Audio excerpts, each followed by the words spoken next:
All right, so we have submitted our podcast to iTunes.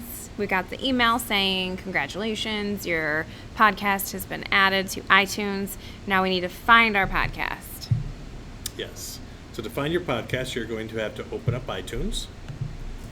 Done. Once iTunes is open, most people probably see the store to download music and other things. You can quickly just search, if you remember the name of your podcast, which ours was Lansing Ed Tech.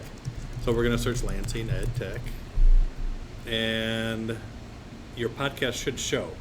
Now you're not going to have different episodes if you haven't uploaded any and you just created and submitted one. But you'll see your little podcast with if you put any art up there. Click on it. Click on your podcast picture, and then you'll see underneath the picture where it says subscribe. So now you can actually subscribe to your own podcast, and that's how other people will subscribe to your podcast. Once you are subscribed to the podcast, what happens after that? So, you have your little menu of things. So if you go to the podcast menu, and then across the top, you would want to click on library. So then this is where any podcasts that you are subscribed to are housed.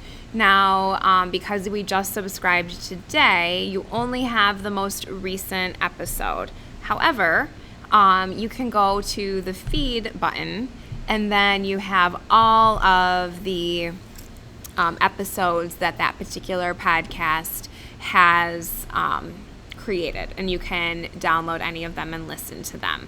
Once you're subscribed, any new podcast will automatically show up in your feed. Again, any old ones, you'll have to actually go back and manually listen to those. Now, do I have to listen to it on my computer all the time? You do not. If you have an iPhone, the podcast app, you would obviously, I'm assuming, be logged in with your same Apple ID. So you simply click on that podcast app, and all the podcasts you subscribe to are right there.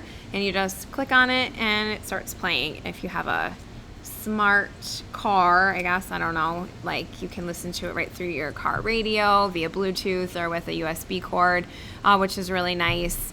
There are also other podcast apps that you can listen to, subscribe to, yeah, Stitcher, etc. We've only submitted our podcast to iTunes, so you would need that podcast app to listen to it on your phone. So that is how you do it. Hopefully that was helpful.